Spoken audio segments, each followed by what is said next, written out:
Good morning, everyone, and welcome to Renton City Hall. I'm City of Renton Mayor Armando Pavoni, and today, along with the entire Renton City Council, we stand by and along Washington State Governor Jay Inslee in support of our Asian American community members and against all acts of hate. A hate crime against one community is a crime against us all. These crimes must be attacked, and the individuals responsible must be held accountable. The City of Renton is an extremely diverse, inclusive, and welcoming city, and our primary goal is to protect our residents and promote mutual respect for every community member. So, we are extremely proud that Governor Jay Inslee chose Renton to host and stand by the Asian American community. And in support, we are with you and we stand in solidarity. Thank you. And next up will be Toshiko Grace Hasegawa. Thank you.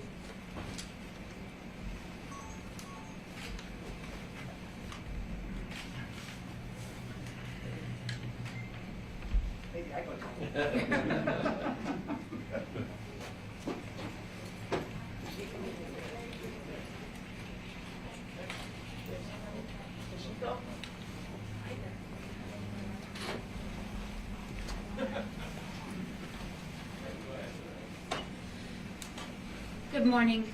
My name is Toshiko Hasegawa, and I'm the Executive Director of Washington State's Commission on Asian Pacific American Affairs.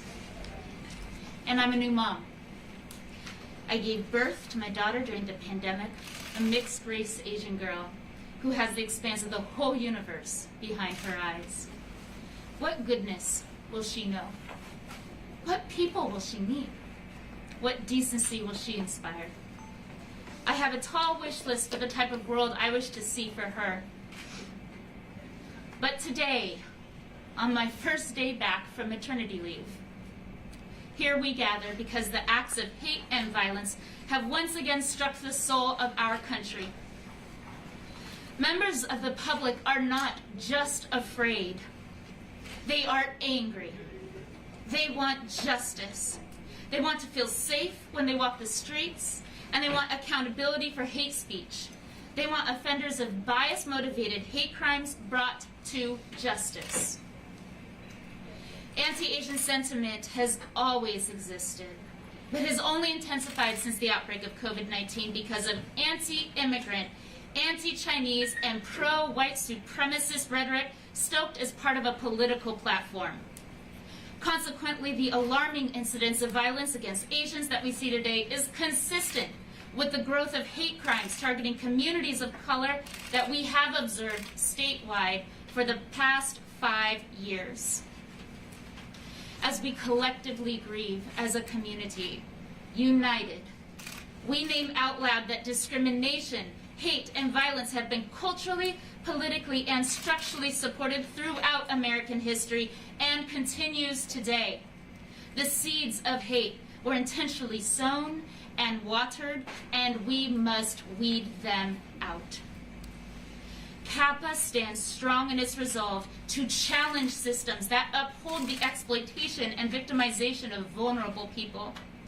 We are committed to continuing to make space as a commission and a community to hold crucial conversations interracially and intersectionally, to dismantle systems of oppression bringing harm to BIPOC, women, LGBTQ+, immigrant, refugee, and all other people historically targeted for acts of hate and bigotry.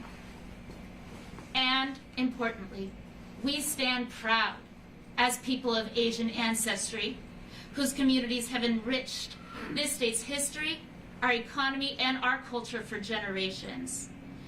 Even as grief weighs heavy on our backs, we will not bend. Our fight for social justice continues. Thank you.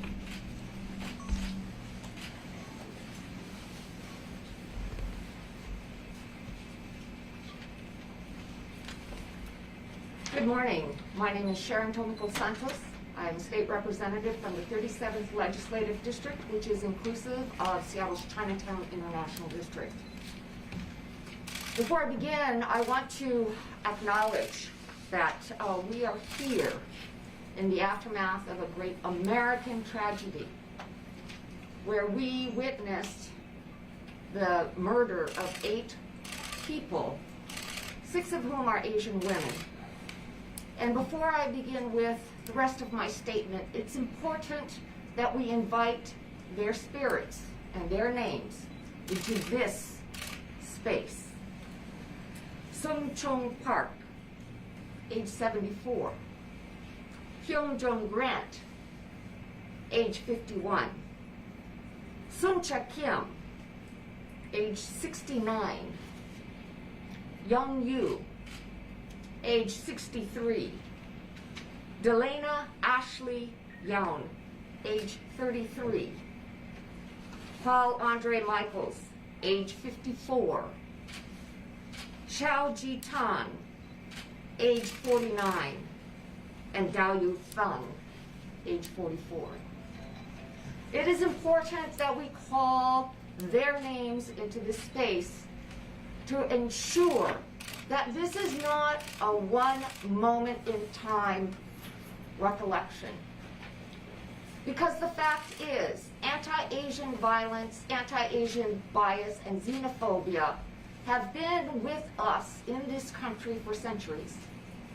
But particularly since the rise of the coronavirus, anti-Asian acts of violence have been on the rise. You all know that more than 3,800 incidents have been reported to Stop AAPI Hate since last year. How can we already forget the family in Midland, Texas, innocently shopping for their weekly groceries at a Sam's Mart, encountering somebody filled with anti-Asian violence and hate in his heart, stabbing little boys, ages 6 and 8? Or how can we forget the elderly woman in her 70s who was pushed in front of a New York subway? That was intent to kill. And yet, here we are again. When will it stop? You know, one of the great Asian Pacific American civil rights leaders, Grace Lee Boggs, once told us, change will not happen unless we take responsibility. And so, as a state legislator, since March of 2020, I have been leading, on behalf of the National Asian Pacific American Caucus of State Legislators, a special committee on anti-Asian violence and xenophobia, where we as state legislators across the country have been grappling with the fact that there's no common reporting center. There's no common way to address hate crimes. And even worse, when it comes to addressing API hate crimes, there is a lack of knowledge. So when you hear my community saying, I am not your virus, I am not your scapegoat, they're also saying, I'm not your geisha girl, and I'm not your computer geek. I am an individual because we have not been silent. But nobody is listening to us. And that has to change. So today, we want everyone to take responsibility, beginning with the members of the community. We need you to take responsibility and speak up, report incidences of hate. Just this weekend, I heard about a woman who was shopping in Costco last year who was accosted. And she was so taken aback, she didn't know what to do. In front of her child, I told her, you can still report it. It's not too late. So if you have been a victim of racial bias, racial harassment, racial crime, report it. We need to know the numbers and bring visibility to this horrific crime. We also ask on our allies to be our allies. When you see something, say something.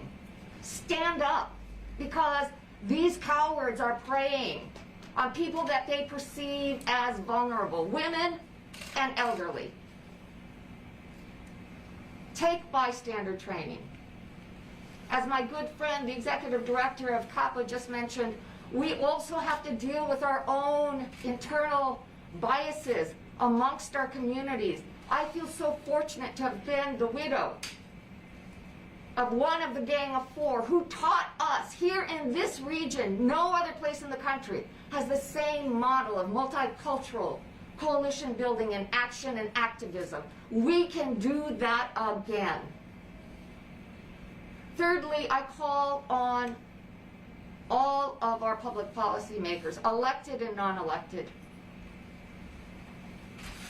In order to affect change, you have to take responsibility. There is a bill in the legislature right now that has died that would have made hate crimes against persons a felony.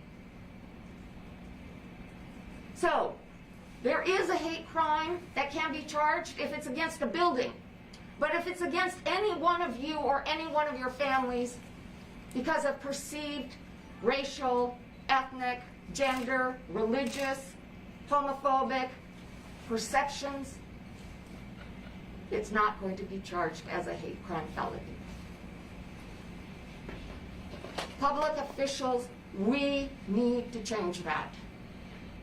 We cannot tolerate this anymore.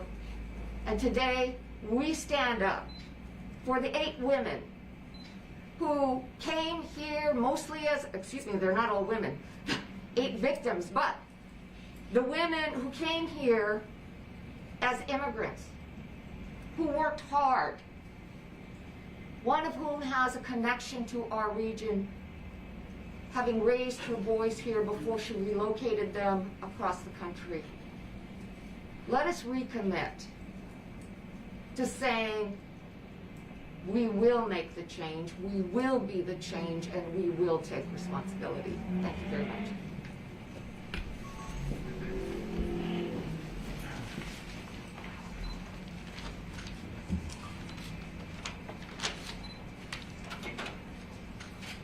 Good morning. This we know, this horrendous surge, this scourge of harassment, intimidation, and outright violence against Asians and Pacific Islanders in our state is totally unacceptable. It has to end, and I am calling on every Washingtonian to wrap our arms around this threatened community and give it the strength and the solidarity and the commitment to do everything possible to end this hideous virus. This was not a Chinese virus of COVID. It is a virus of hate and fear that too often has been fanned by some political figures for political purposes. And this itself is a virus, and we must defeat it. It is dangerous. In some cases, as in Atlanta, it is fateful. And we must call upon all people, including our elected officials, to raise their voices against it wherever this virus arises. When we had a figure in our country, the highest elected official of the United States, call this a Chinese virus and an Asian flu, where were the voices speaking against that, fanning the flames of this hatred and fear? We need these voices to speak up, of every official and every party, against acquiescence. Silence against the virus of hate is acquiescence. And I'm calling for everyone to speak out against it today. Because we are not seeing it just on the streets of Georgia. We're seeing it here in Washington State. A teacher from Inglemoor High School ought to be able to walk the streets of Washington State safely, without fear. And we've got a lot of work to do to make sure that that is the case. Now, there's another thing that we have to recognize. This is unfortunately not the only unique experience of hatred and fear against this community in our state. It has happened before. We have a sorry past of when the people from China built our railroads came here and then were rejected. Right across from where I live, I look across at the first place, the Japanese American citizens were removed by the United States Army to camps 79 years ago this month. We have seen this hatred and fear before, but it still exists, and those seeds are now fertile, unfortunately, in our state. And we must speak against it. And we need to be united in all communities. This is not the only hatred and fear. The black community, the indigenous communities, women have been subject to this hatred and fear. And we must be united against it. So I'll just close my comments by quoting what the Japanese Exclusion Memorial says on Bainbridge Island. Nidoto nai yoni. Nidoto nai yoni. Let it not happen again. Let this violence not happen again. Raise our voices to make sure that that is the case. Now, I want to introduce a tremendous leader who joined our legislature recently and had a tremendous impact. Representative Mylan, come on up. Representative Pat.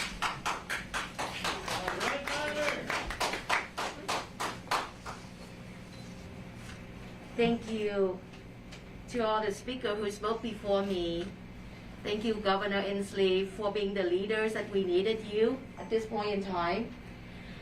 Thank you, Representative Santos, who has been a mentor, who has helped me in my path of being able to speak up for my community, for the people who put trust in me in this space.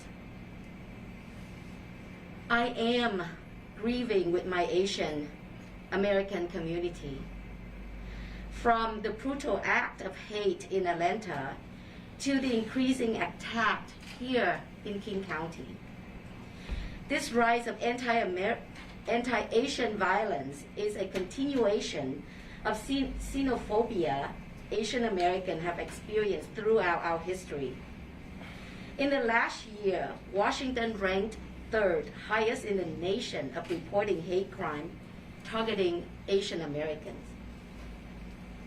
Over the weekend, when I checked in with my 72-year-old auntie, who told me she's now too afraid to take a walk from her apartment to downtown Renton Library here, the only thing that she finds solace throughout this pandemic. But violence against AAPI isn't new, as we all heard, when we continue to uphold the racist system. To stop Asian hate, we must write laws that dismantle white supremacy. We must reimagine public safety to support the movement for Black lives. We must end violence against all communities of color by protecting the right to housing, supporting low-income families, and shut down the Northwest Detention Center. The work to end Asian hate must also acknowledge violence through the objectification of Asian women, the distinct vulnerability of low-income immigrants, women, and the unjust deportation of refugees. At the legislature, we are committing to breaking down systemic racism in Washington to build stronger democracy. I ask you to join me. Just like a family, when one of us hurts, all of us hurt. I'm calling for the focus on Southeast Asian community, Pacific Islanders community, and the Native Hawaiian community in our state. I stand with my Asian American siblings to make our pain visible and call for community-centered healing. Justice knows no limits when we rise together with strength with hope and with joy to uplift our dignity and our humanity. Thank you for being here.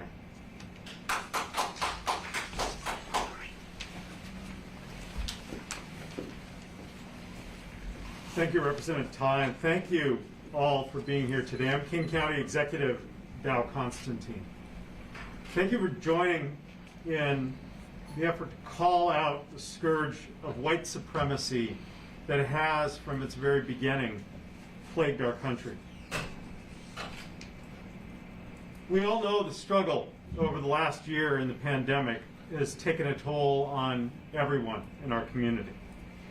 But it is heartbreaking to see that our Asian Pacific Islander brothers and sisters are having to endure this, and endure it now. The shame of racist smears and slurs from former President of the United States during this public health crisis clearly ignited some of what was simmering beneath the surface.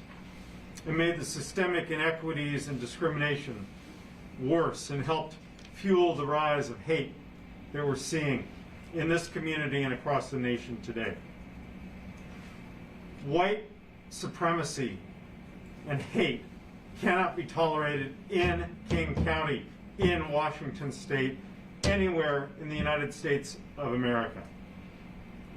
We have to join together to drive it out with our collective light, and to shine that light toward the common ground that can unite us as we work together and heal this divide. I want to be clear to everyone who's feeling the attacks of the recent months. King County government, the people of Martin Luther King County, stand with you. Last summer, as we stood with the black community in that moment of reckoning when somehow white America was suddenly stirred to reality about what has been going on in this nation for centuries, I said we have to do more, we have to do better, we have to stand up together, to speak out, to confront those who hate. It is a constant fight, generation after generation, to make this nation live up to the words of its founding and to live up to its genuine promise. And today we look to each other for inspiration in that ongoing battle. King County is joined in the fight against Asian hate. Now this week I am announcing how we're investing in our community with the American Rescue Plan. We, of course, are going to be funding the COVID response, funding continued prevention, funding expanded vaccines, particularly into communities that have been marginalized and have had less access and have had greater rates of infection. But I am also investing in the battle against another virus, the virus of racism and of racial hate and of racially motivated violence.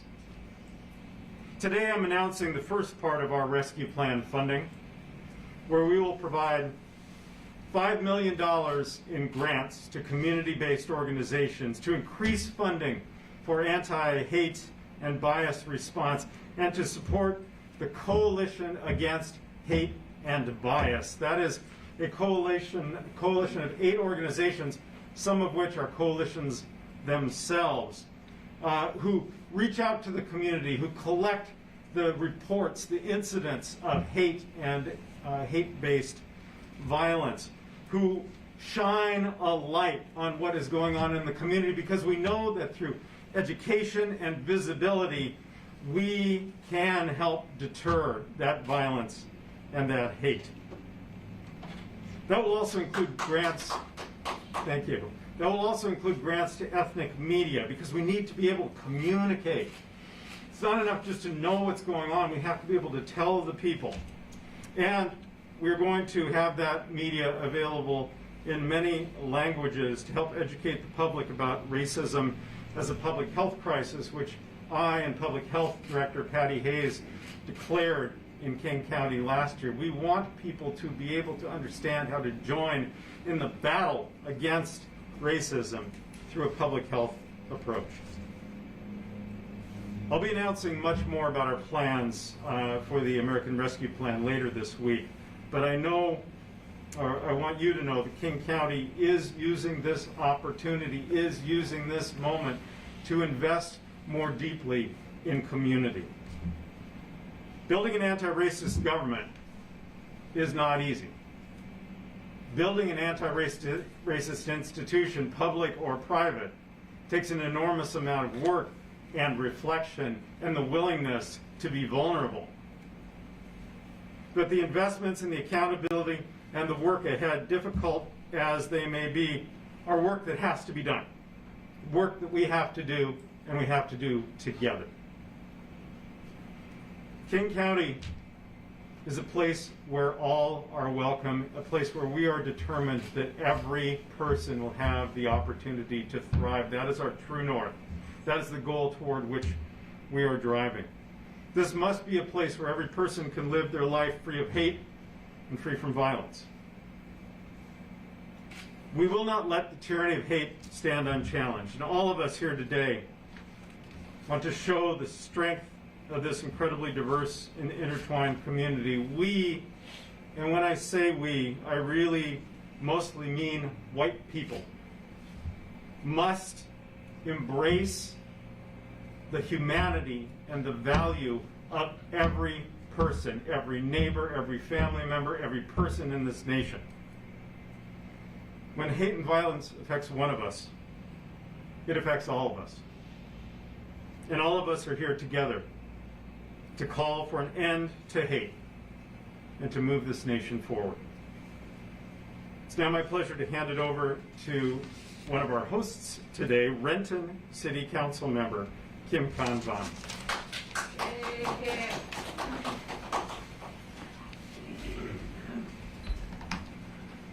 Thank you, Executive Constantine, and welcome everyone. Welcome to our home, Renton, where we're ahead of the curve. Welcome. I stand on the shoulders of our giants, our elders, our ancestors. I thank the Shalis tribes, the Duwamish tribe, and the folks that have stewards the land and sharing this land with us. Thank you. I come as a former refugee, a proud immigrant, a public school graduate, a 10-year of practicing immigration law, and as an attorney, as a daughter, as an Asian American, as a woman, I stand in front of you. And those are the lived experiences and professional experience that I've had in my short 36 years of life on this earth. But it's the experience of where are you from? What country are you from? No, really, what's your citizenship? What's your nationality? Oh, you don't speak with an accent. Why, thank you.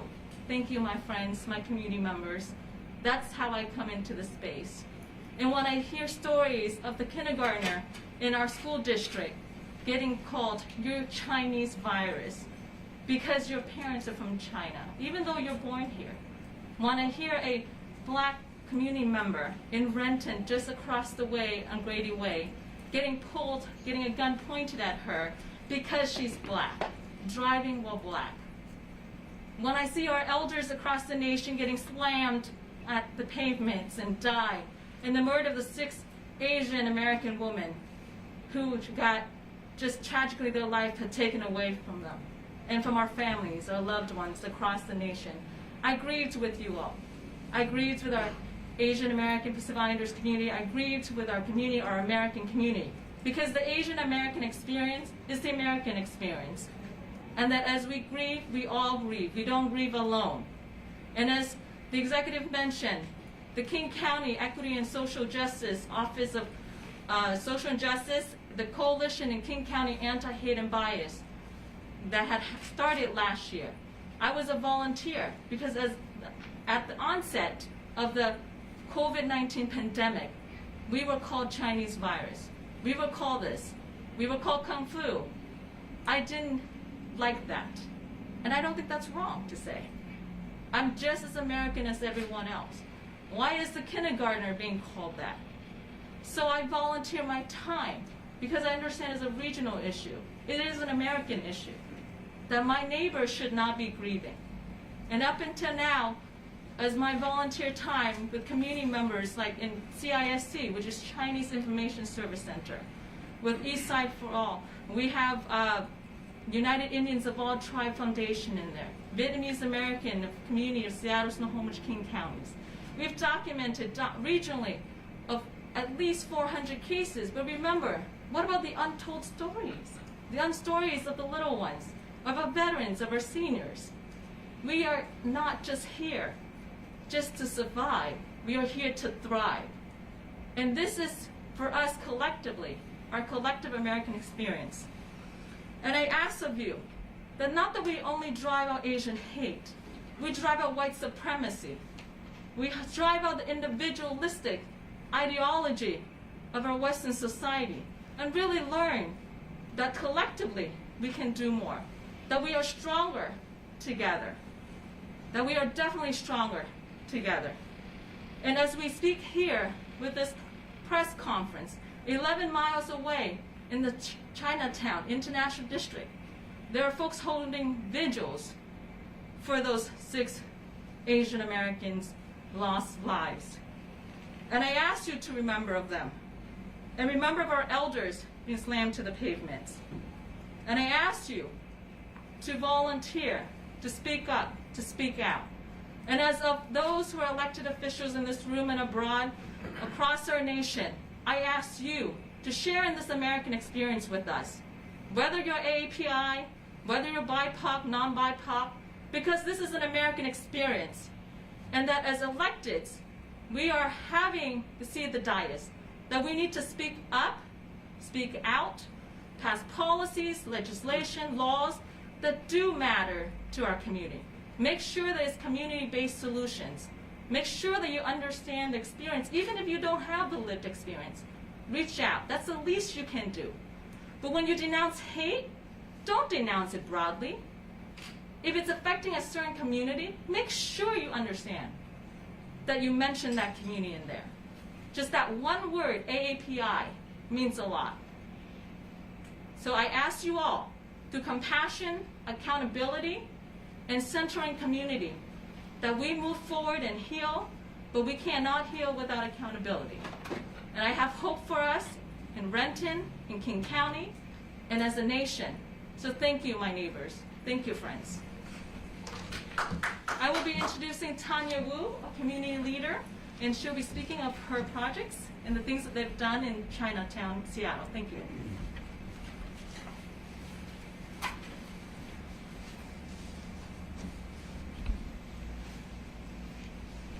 My great-grandfather was born in what is Pioneer Square in the 1870s.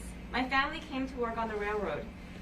But because of the Chinese Exclusion Act, the females in my family were not able to come to the U.S., and I am first generation, even though my family's been here since the 1860s. I'm a product of government actions in the past. We are Asian American, and this is our home. Our Asian communities are not doing okay. Our businesses are struggling. Attacks on Asian Americans in our communities aren't new. They have been happening. They're underreported and definitely not caught on camera.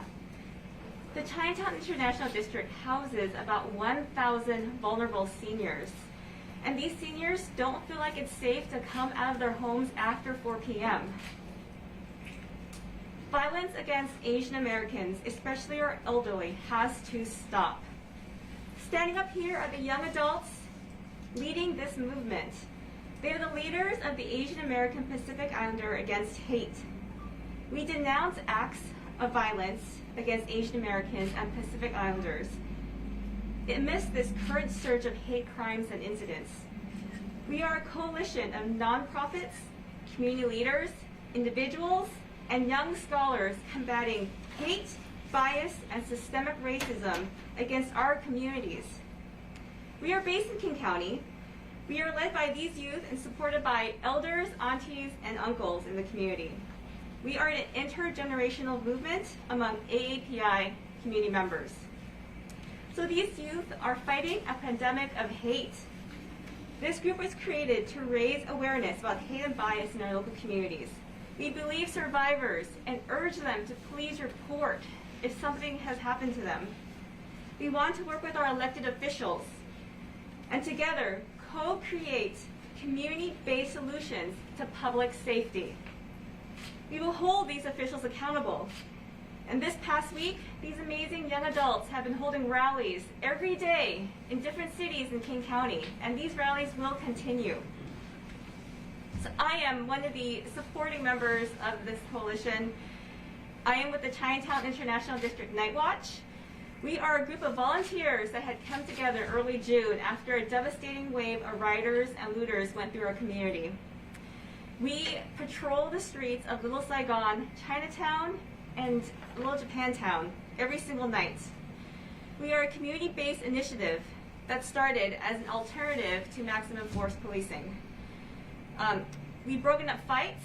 I fed the unhoused. We check in on businesses and residents to make sure that everybody is okay. And we walk at night believing that we have strength in numbers. We urge the community to help police fund community organizations such as the Chinese Information and Service Center, who collect data and reports from non-English speakers in the community about hate crimes that have happened to them. We also work with the Organization of Chinese Americans who are advocates of our community. We are powerful as a united voice when we stand together in solidarity against hate and bias. There is strength in our numbers, and we want justice for everyone. We will not tolerate racism, xenophobia, scapegoating, or stereotypes. That has to stop. We will not be silent. Thank you.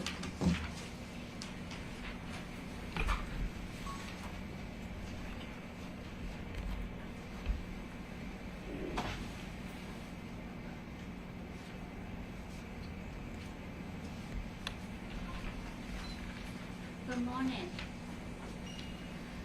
On February 25th, I was attacked by a stranger in Chinatown in Seattle.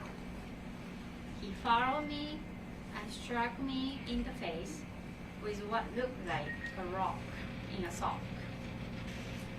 He knocked me unconscious, leaving me with fractures in the nose and cheek, broken teeth, and concussion. I'm still having persistent migraines, dizziness, and brain fog to a point where I can barely function.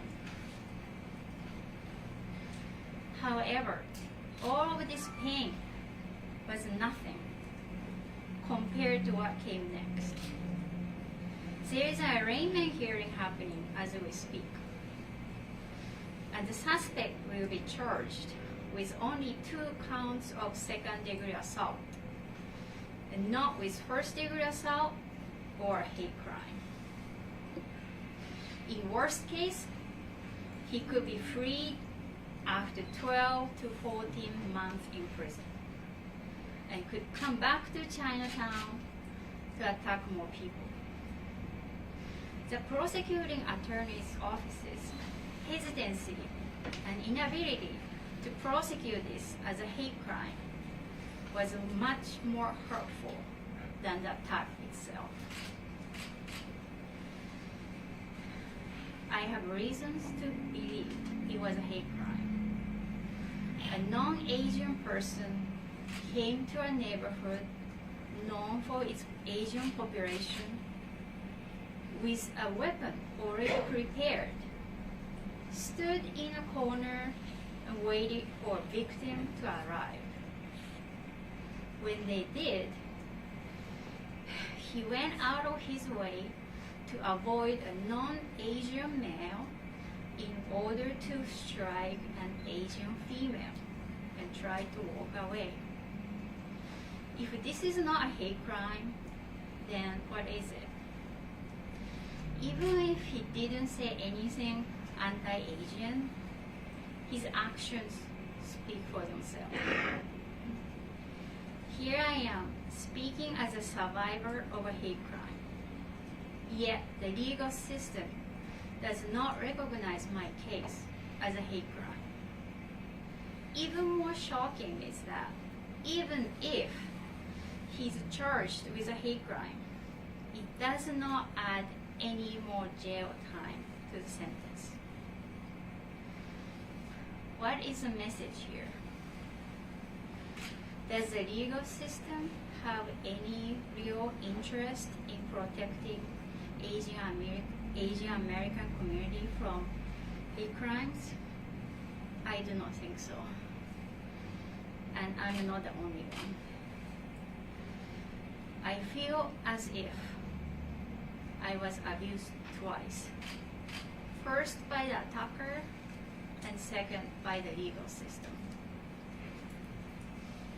Since the attack, so many people have contacted me and shared their own story of abuse. I'm just horrified to know that so many of us have experienced or are experiencing this hate, and yet nothing has been done. The system is not made for us. We feel ignored. We want justice, and we want action now. Thank you. What is your name? My name is Noriko Natsu. Thank you.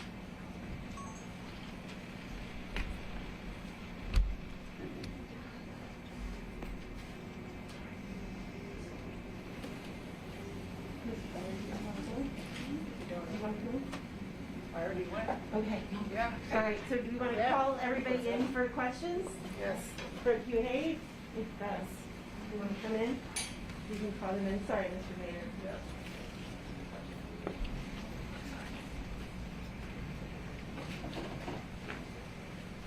If some of the members want to come up and join? Well, the speakers who are still here, if you could join me.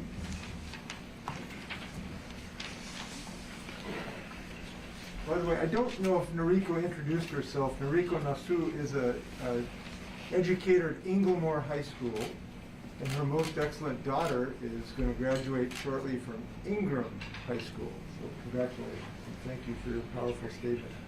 If there are questions, I'm sure people will be happy to answer them. To any of the people who are here? Yes? Oh, Governor, what do you say following Noriko's comments right now that the justice system is not helping her when she feels victimized twice? Well, I have not had a chance to talk to her or the prosecutor, which I will do so. But obviously, this is an understandable concern of hers in such circumstances, particularly given this wave of violence that we're seeing against this Asian and Pacific Islander community. And you have to look at these incidents in that context, I think.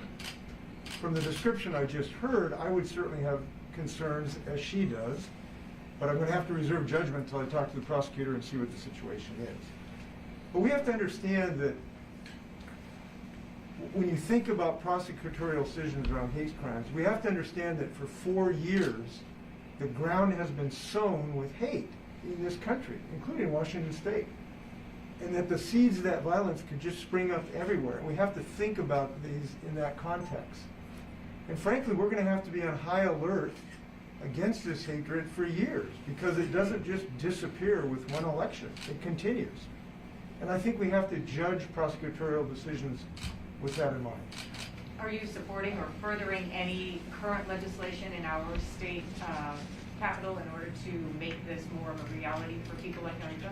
At the moment, I don't believe there's current legislation pending, but I know that we will have discussions. One of the things Senator Santos talked about, and Representative Tai, is that it'd probably be better if we have a centralized way to collect information, even about harassment complaints, that may not even rise to a crime.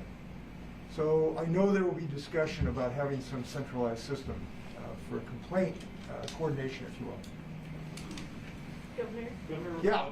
We had heard from other cities that say that they were talking about increasing police presence. I heard New York City was doing that, Seattle was doing that. Is there anything more practical that could be done to protect the Asian American community? Can there be more police officers doing more investigations, stuff like that? Well, I believe that can happen, all while doing that in a nonviolent way that doesn't exacerbate the situation. But yes, there are things that can be done. And you heard from Tanya Wu, who just talked about those things as a community leader, of essentially embracing these communities as citizens in what I believe is an effective way. But I really do believe the solution to hatred and fear and violence is not just a law enforcement response. It's a response by giving people mental health treatment, by giving them housing solutions, by having adequate medical care, making sure educational systems stamps out systemic racism. This has to be a holistic response to this problem of fear and hatred. You can't just solve it with some law enforcement, and that's what we're involved in. It means having equity in our vaccine program, which we're working on. We're working with a number of Asian and Pacific Islander communities to make sure we have as much equity as possible in the distribution of our vaccines. So there's many things we have to do to stamp out hatred and fear, not just one. Tanya, would you like to add anything? Sure. Is there anything else that you can do to protect against more against hate crimes or maybe expedite any sort of legislation? Well, yes. What the point I'm trying to make here is that we are affected by what we say. That has an impact. And unfortunately, some folks allowed the President of the United States to fan the flames of racial hatred against Asian and Pacific Islanders for 4 years. For 4 years. And people did not stand up against it. So the first and most powerful thing we can do is to say we're not going to countenance that anymore. It's too dangerous. It's too violent. It's too harmful to everyone. So that's the first thing we're doing. It's what we're doing it today. And we want to be very vocal in that regard. Now, there are other more practical ideas of what we talked about, of community healing and community empowerment, and giving people a solution to the systemic racism that has so bedeviled this community, as well as other communities of color. And there are many things that go beyond the time we have in this press conference in that regard. Yeah. Go ahead. Do you have a question? Yes. Yeah. You mentioned education. Do you think we need to train the next generation not to hate?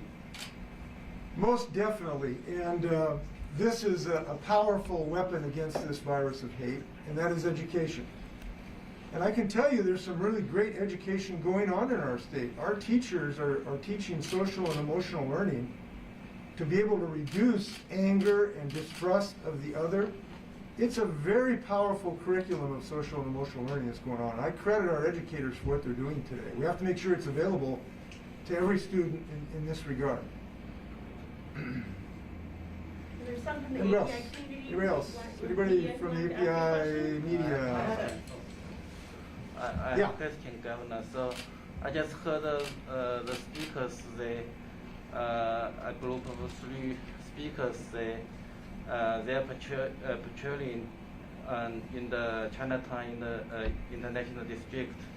And I think they're young people and they are vulnerable themselves. So is it possible for the government to increase law enforcement to help them to protect Chinatown and the international district? Well, my understanding, there has been a request for some additional presence of officers to try to give people more security.